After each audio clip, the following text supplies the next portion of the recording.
Hello and welcome to BYJU'S IAS. Let's take up the analysis of today's The Hindu newspaper by looking at a column from page number 6 of the Delhi edition. In this column, the writer examines the opportunities that are available at the upcoming 12th Ministerial Conference of the WTO, which is all set to be held at the end of this month at Geneva in Switzerland. According to the writer,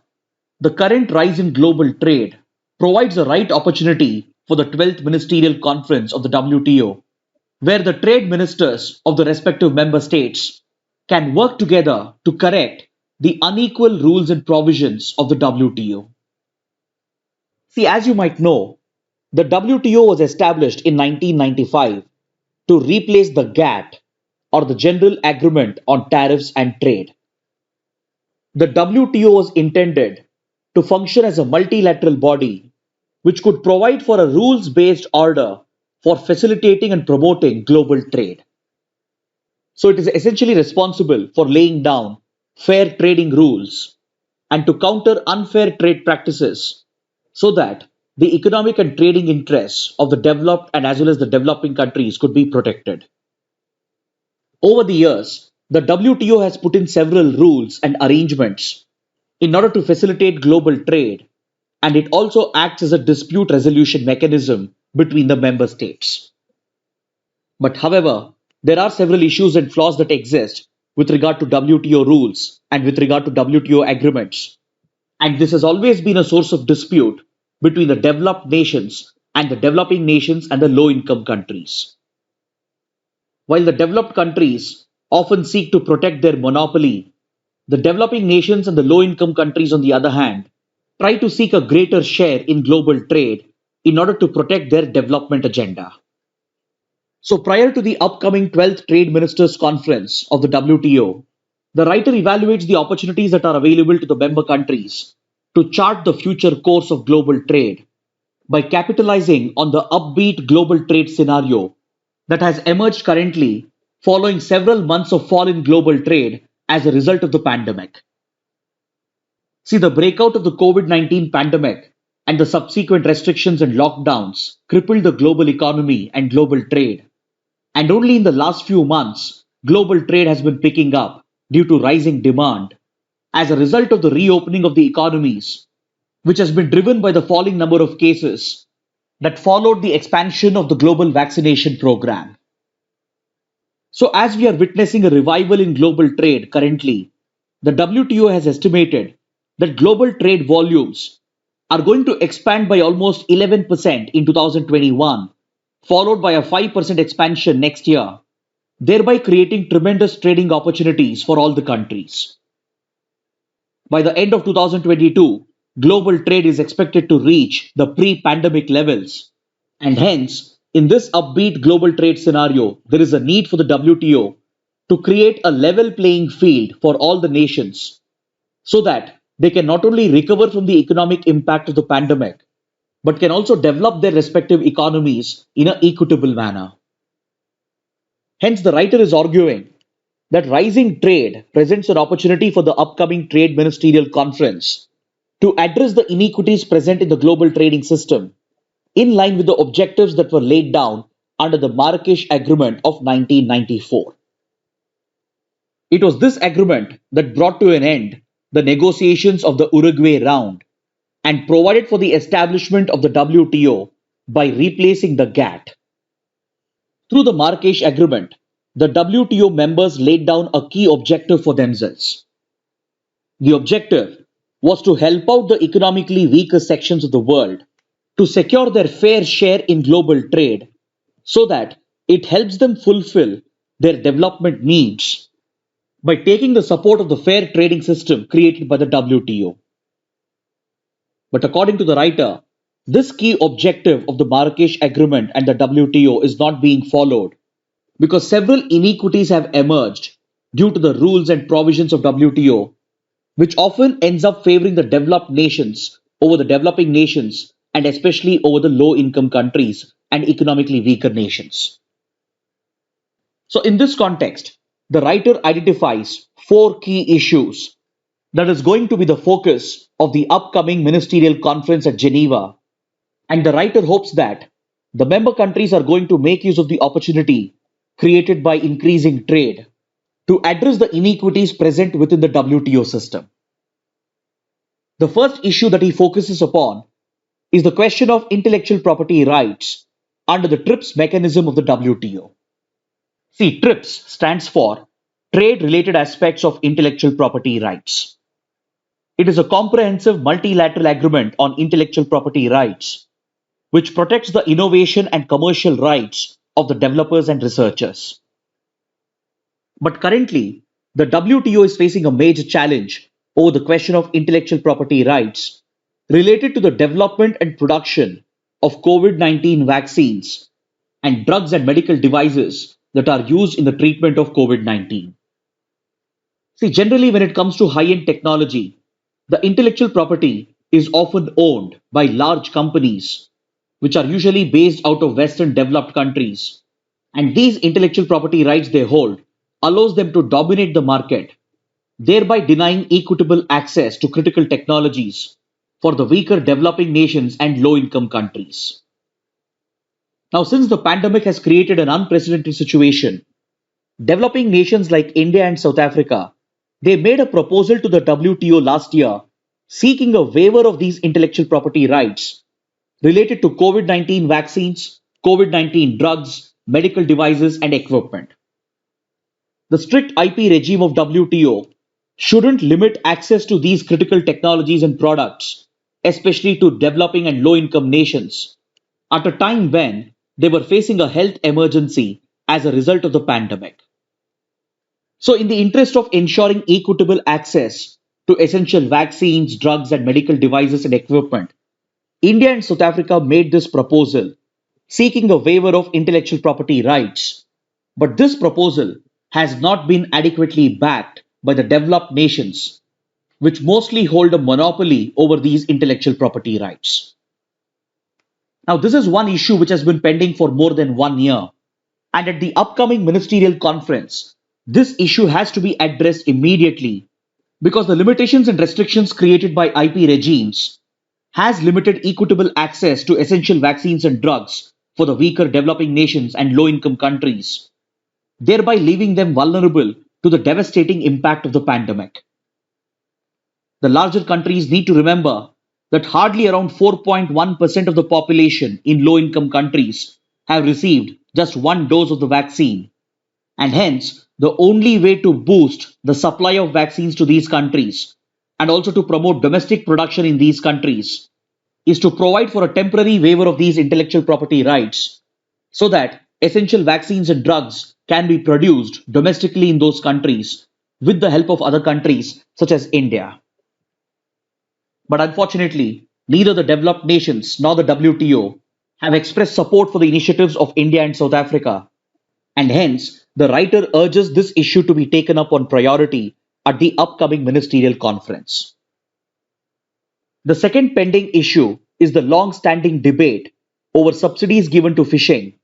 which has often led to a dispute between developed nations and the smaller developing nations. See, large developed countries are often known to provide massive subsidies to the fishing industry, which has enabled large-scale commercial fishing. Such large-scale commercial fishing on an industrial scale is not only harmful to the environment as it depletes the fishing stocks, but it also threatens the livelihood of small fishermen, especially in developing nations like India. So at the WTO, the developing nations and the smaller countries are pushing for an agreement to put a cap on these fishery subsidies given by the larger countries so that the interests of smaller fishermen and the smaller countries and developing countries could be protected. So according to the writer, this is another key pending issue which has to be taken up at the upcoming trade conference so that the developing countries and the smaller nations can also reap the benefits of the revival in global economic growth that is currently taking place. The next controversy is related to the regulation of electronic commerce by keeping in mind the priorities of fair trade and equitable access. See, on the question of electronic commerce, in 1998 itself, the WTO had adopted a ministerial declaration. According to this ministerial declaration on global electronic commerce, the WTO member countries had agreed to not impose custom duties on electronic commerce in order to promote the adoption of electronic commerce in economies around the world, particularly to help the developing nations to reap the benefits of electronic commerce. But today, the current negotiations have drifted away from these objectives because you can see that the developed nations are backing their respective homegrown MNCs, which have nearly established global monopolies in electronic commerce, and they are seen to be pushing for the expansion of their business around the world, even at the cost of affecting the interests of the developing nations. The sole objective of the current form of negotiations on e-commerce appears to facilitate the expansion of business of these companies, which are backed by the developed governments, and does not take into account the objectives that were laid down under the 1998 Ministerial Declaration, which sought the creation of a fair trading arrangement for electronic commerce so that it could genuinely benefit the developing nations by creating a fair trading system by establishing a rules-based order. But the developed countries have twisted the argument by using the clause on no custom duties to push for more liberalization in developing nations as well, because they are seeking an aggressive expansion of their business, which could be detrimental to the development agenda of the smaller countries. So, this is another key focus issue that is yet to be addressed, and the writer hopes that the discussions on electronic commerce will be taken up at the upcoming ministerial conference to protect the interests of the developing nations. The next issue is over investment facilitation. See, few developed countries are currently pushing for a new multilateral agreement under the WTO, which is seeking to protect the rights of foreign investors who would have invested large capital in smaller countries and in developing nations. They are essentially trying to bind the host governments, that is, the governments of developing nations and smaller economies, through this new multilateral agreement, which legally commits them to protect the rights of foreign investors. And this push by the developed countries appears to be biased in favor of their large MNCs, which could again compromise the economic interests and the development interests of the smaller countries. Some of these developed nations have come together as a smaller group and they have promoted something known as joint statement initiatives, through which they hold their own small private discussions, and based on that, they have been pushing for such multilateral agreements. So, through joint statement initiatives, a few developed countries are coming out with these arrangements and they are trying to impose this on the other countries. A majority of the developing nations and smaller countries have expressed their opposition to this, and even countries like India and South Africa have made it very clear that such joint statement initiatives of developed countries goes against the spirit of the WTO. Developing countries like India believe that these investment facilitation agreements that are being pushed by a few developed countries are one-sided, and they unfairly commit the host governments to protect the rights of foreign investors, even when it adversely affects the economic interests of the smaller nations. So these are some of the key issues that are going to play out at the upcoming Trade Ministerial Conference, and the writer is hoping that the revival being seen in the global economy and the recovery that we are witnessing in global trade should provide a fair opportunity for both developed and developing nations to sit and work out fair and equitable solutions on these key issues so that the WTO can truly fulfill its objectives that were laid down under the Marrakesh Agreement. Now let's look at another column from page number 6, in which the writer makes a case for a dedicated climate law which is currently lacking in India. See, as India has announced an upgrade in its climate action targets at the 26th Conference of Parties to the Climate Change Convention, there is going to be greater focus on India's ability to achieve these renewed targets. The writer says that, considering India's ambitious commitments, which we have discussed in previous classes, and considering the increasing vulnerability of India to the impact of climate change and extreme weather events, it is of utmost importance to bring out a dedicated climate law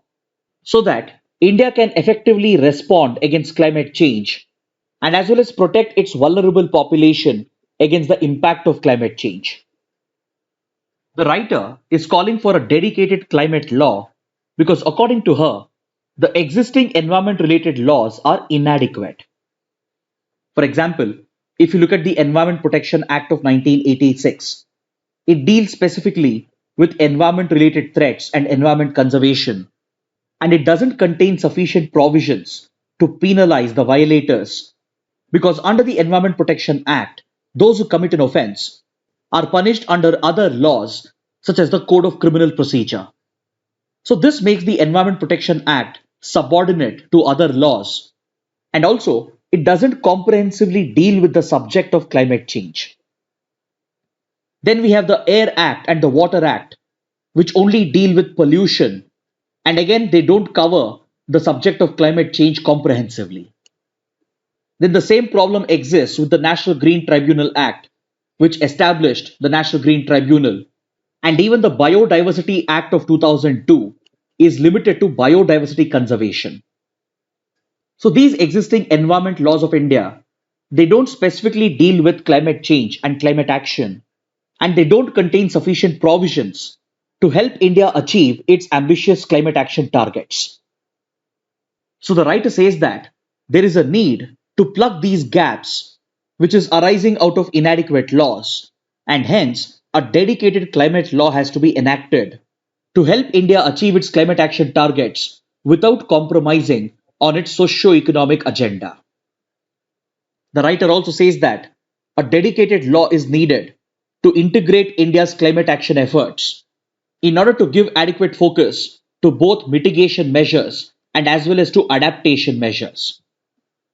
Because climate action is not just about mitigation. It is not just about reducing emissions by transforming our energy sector, and a solution cannot be found by simply switching to renewable forms of energy by adopting cleaner technologies. Because along with these emission reduction measures under mitigation, we should also start adapting to the adverse effects of climate change, and this calls for the restoration of our ecosystems and also to reduce the vulnerabilities of our population to the impact of climate change.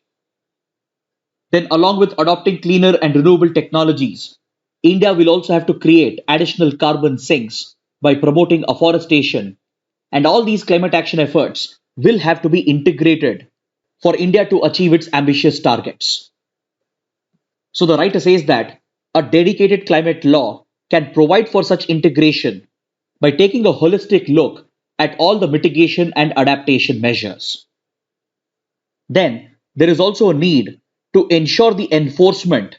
of India's climate action targets along with monitoring India's progress. For this, the writer suggests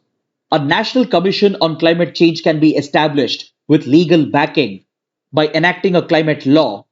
and it could be accorded with quasi-judicial powers to function like a civil court, which can not only enforce the provisions of the climate law, but can also guide India's public and private agencies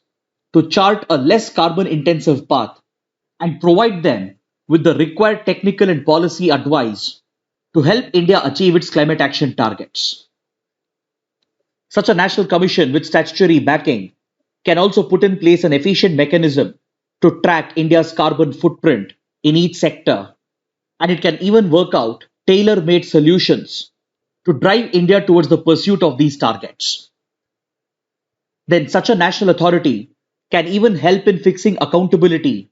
when there are failures on the part of public and private agencies in sticking to India's climate action commitments. It will also provide for nationwide uniformity in the laws because currently there is a state-to-state variation with regard to the implementation of climate action related goals. So a national climate law can provide for uniform application and help in fixing accountability across the country, thereby providing for efficient enforcement of India's targets along with monitoring India's progress. The writer says that such a dedicated climate law will also help India in dealing with its unique challenge. India faces a unique challenge with regard to climate action because we are not only bound to achieve these targets, But while achieving these targets, we should also keep in mind the socio-economic impact of the transition that we are going to make towards a cleaner and greener economy. As this requires significant investments, it might affect welfare programs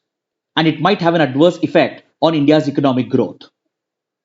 So, a national commission can help in striking a balance between India's climate action targets and its development agenda, thereby putting India on the right path towards realizing its climate action goals. Now, let's take up an editorial from page number 6 that deals with the recent hooch tragedy that occurred in Bihar. See, hooch is basically illicit liquor that is produced illegally and it is said to be of very poor quality, sometimes even hazardous, which could even end up killing its consumers as a result of its toxicity. Recently, in the state of Bihar, 25 people have died as a result of consuming such illicit illegal liquor. The reason why hooch remains prevalent in states like Bihar is because the state has imposed a complete prohibition on alcohol in order to end alcoholism in the state. See, addiction to alcohol has several adverse effects on the society. It is not only harmful and injurious to health, but it is even known to directly contribute to increasing crime and as well as domestic violence, where women are at the receiving end of alcoholic husbands. And it even destroys family income, as such alcoholic husbands tend to spend all the family earnings on alcohol, thus affecting the overall well being of the family itself. These effects of alcoholism are aggravated, especially amongst the lower sections of the society, and quite often, to tackle this menace, state governments come out with this solution of prohibiting alcohol itself, both as an electoral tactic to gain the votes of women and also as a simplistic solution to deal with the challenge of alcoholism. But the editorial points out that any such blanket prohibition will only push the market underground and creates a black market, which in turn breeds corruption between the alcohol mafia and the politicians and the authorities, and even directly contributes to increasing crime while failing to genuinely address the problem of alcoholism. As the regulated alcohol industry gets driven into the black market, it gives rise to several illegal liquor manufacturing units, which produce cheap and poor quality alcohol known as hooch, which frequently results in such disasters where multiple people end up dying in large numbers after consuming such toxic alcohol. Hence, the editorial says that prohibition is not the only solution because it not only fails to address the problem of alcoholism, but it also ends up having several adverse side effects. The editorial relies upon data brought out by the National Crime Records Bureau to show how hooch related tragedies are rising in states like Bihar and how hundreds of people have been killed over the last few years as a result of consuming such spurious toxic alcohol. So, by pointing out the cost of this prohibition, the editorial suggests that a better solution would be to regulate the alcohol industry so that the hooch mafia and the black market can be countered, while parallelly treating alcoholism as a manifestation of socio-economic circumstances present in the society, for which an institutional response can be designed by the state to help the addicts undergo de-addiction and rehabilitation. Now let's look at this article from page number 1, which helps us understand as to how the government has curtailed the prices of edible oil. See, in India, we consume a variety of edible oils. It includes sunflower oil, groundnut, soybean oil, palm oil, mustard oil, etc. These edible oils are essential commodities and they play a critical role in food security. But unfortunately, in India, most of the edible oils are imported because domestic production of these oils is not sufficient to meet the demand in the country. Except for mustard oil, most of the other edible oils are imported to plug the gap in supply and demand, and this exposes India to external shocks that occur in the global edible oil industry. Recently, edible oil prices had shot up due to a significant increase in international prices and as well as due to supply disruption created by the bottlenecks in global supply chains. So, to help overcome this crisis and to contain the prices of essential edible oils, the government came out with a strategy which was implemented through the provisions of the Essential Commodities Act. Through this act, the central government worked with the state governments to impose stock limits in order to prevent hoarding and black marketing of edible oils. Then, parallelly, to ease the pressure on prices, the government also cut back on duties imposed on imports, thereby further helping in cooling down the oil prices. Along with this, the government was aided by the drop in international prices, and all these combined have helped in curtailing the prices of edible oil. This again highlights the significance of an act such as the Essential Commodities Act, which allows the government to directly intervene in markets to manage the demand supply situation and to manage the prices. This offers a key lesson to the government because last year the government sought to dilute the provisions of the Essential Commodities Act through amendments enacted through a parliamentary law, which would have reduced the government's intervention capabilities in the market. But this Amendment Act was struck down by the Supreme Court following protests by farmers, and now, ironically, the government has used the same law and the provisions which it sought to amend to impose stockpiling limits in order to manage the prices, thus helping manage the demand-supply equation in the edible oil market. Next, according to this article on page number 12, there has been a big jump in tax revenue collection for the government, and the government is going to use this to fund welfare programs and certain key subsidies instead of using it to plug the fiscal gap or to reduce government borrowing. So the government had set a fiscal deficit target of 6.8%, and due to improved tax revenue collection, the government was easily expected to achieve the fiscal deficit target and even bring it down to around 6.2%. But the government has decided to not use the additional revenue to bridge the fiscal deficit or to reduce government's borrowing, and instead, it's going to use the additional finances to fund welfare programs such as Manrega and to support key incentives and subsidy programs for exporters and for fertilizers. It is through this additional revenue that the government is also planning to fund the shortfall that is going to arise in fuel taxes due to the recent reduction in fuel prices, because the government currently feels confident that the fiscal targets are at manageable levels and the current levels of government borrowing can be sustained to bridge the fiscal deficit gap. So it has decided to use the additional revenue to fund important welfare programs and to provide for key incentives and subsidies, which is likely to provide a safety net, particularly in the rural areas. Now let's look at the mains practice questions. The first question: examine the opportunities available at the WTO's 12th Ministerial Conference for charting the future course of global trade. The second question: India's existing laws are inadequate in dealing with climate change. Critically evaluate. Kindly write an answer to these questions and post your answers in the answer writing portal, for which the link shall be given in the description box below. So this concludes our discussion for today. Thanks for watching.